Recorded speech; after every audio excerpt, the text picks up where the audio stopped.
This is the story of literature and how it started. Before there were alphabets, before there was paper, before ink ever touched a page, there was a voice. A human voice rising against the night, speaking into firelight.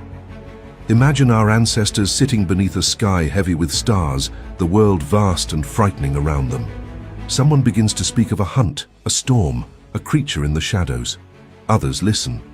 They lean closer. The story becomes memory. That was the beginning. Literature was born not from luxury, but from necessity. Early humans told stories to survive, to warn of danger, to pass down knowledge, to make sense of thunder and death. In a world without writing, memory was sacred. Stories were repeated again and again until they became part of a people's identity. If a story lasted, it was because it carried truth. Then one day, something extraordinary happened.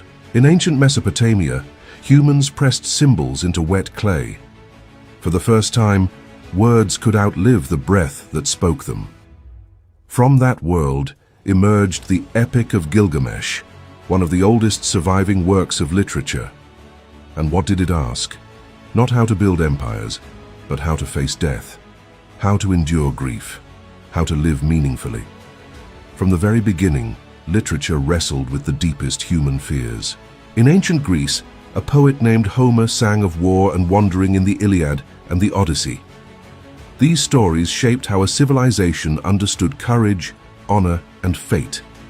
They were not simply entertainment, they were memory, identity, philosophy wrapped in verse. Poetry ruled before prose. Rhythm made stories unforgettable.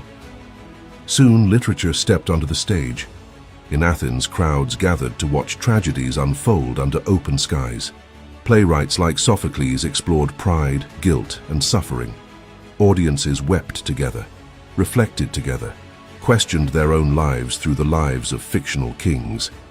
Literature became something communal, a mirror held up to humanity.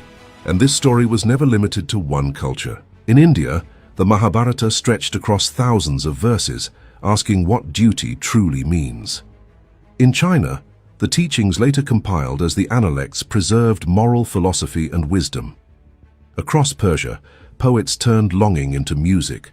Across continents in different languages, humanity was doing the same thing, telling stories to understand itself.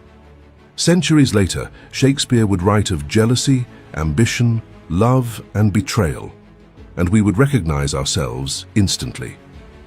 Because while civilizations rise and fall, the human heart remains astonishingly the same. So why did literature begin? Because humans are afraid of being forgotten.